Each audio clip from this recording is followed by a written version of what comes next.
Pozdravljeni. Danes bo beseda tekla o Williamsu F242, zagotovo največjemu razočaranju te sezone svetovnega prvenstva Formule 1.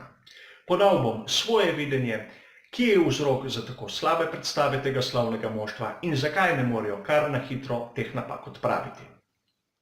Nedvomno sta Williamsa najpočasnejša bolida, kar smo jih videli v tem delu sezone. Še zmeram na vseh kvalifikacijah sta zasedla zadnji mesti, a ne samo to.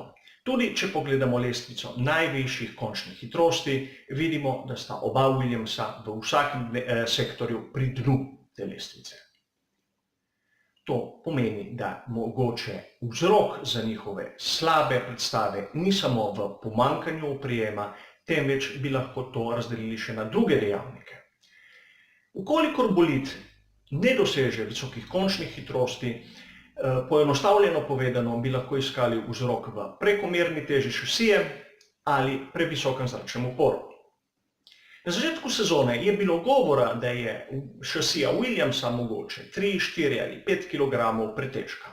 Vkolikor bi bilo to res, bi bil ta postopek odkrivanja te prekomerne teže izjemno dolgotrajen, kajti te kilogrami niso zbrani v točno določenem delu, temveč so porazdeljeni malo tu pa malo tam in treba bi bilo vzeti vse kose, jih na novo sprojektirati, izdelati in dati nazaj na progo.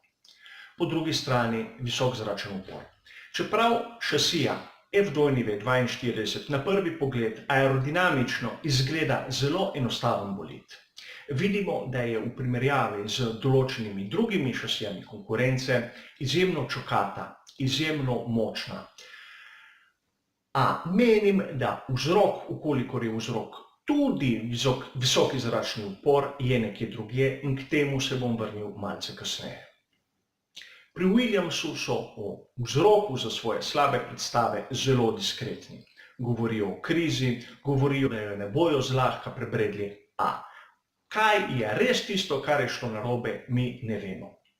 In tudi moje razmišljanje temelji na špekulacijah. Obema voznikoma je ušlo, da je bolid nepredvidljiv tako na vstopu v ovinek kot na srednjem delu ovinka.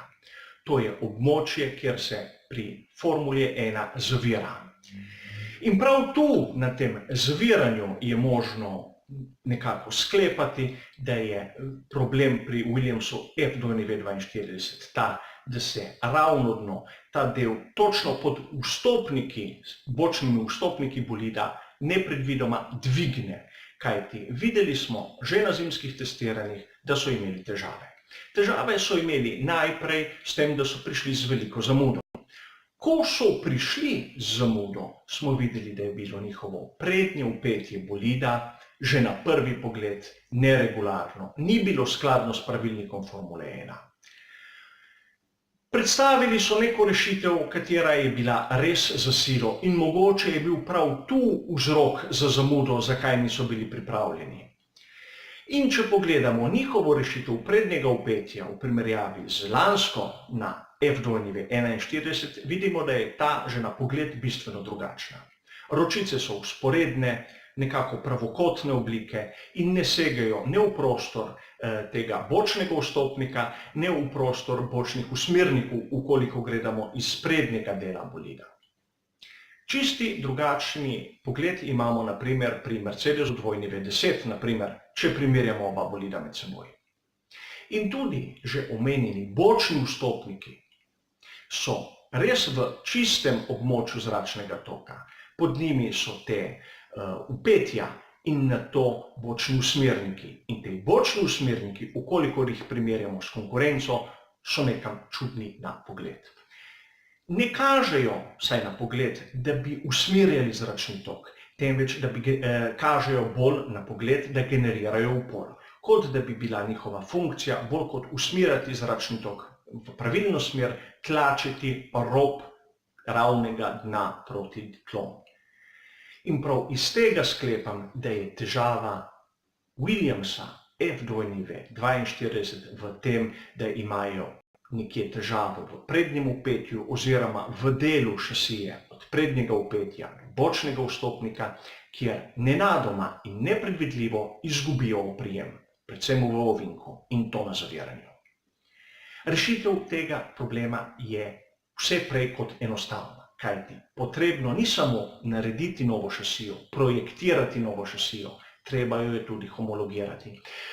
Gre za veliko vsoto denarja, gre za ogromno časa in, človeških resursov, ki bi jih lahko uporabili pri projektu nove generacije bolida.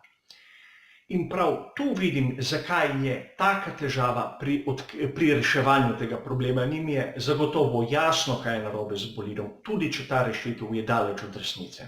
Ampak, ukolikor je problem v šasiji sami, dvomim, da bomo videli kako res veliko izboljšanje do konca sezone. Vsekakor pa upam, da jim bo uspelo z raznimi posodobitvami te hibe šasije nekako omiliti, kajti dvomim, da jih bojo odpravili, da bojo razumeli, kje je težava, kajti že v prejšnjih sezonah so imeli težavo med rezultati, ki so jih dobili v vetrovniku na modelih CFD in potem tistim, kar se je pokazalo na progi, ter da bojo v naslednji sezoni pokazali bolid, kateri bo vreden imena Williams. Hvala za vašo pozornost, pa nasvidenje.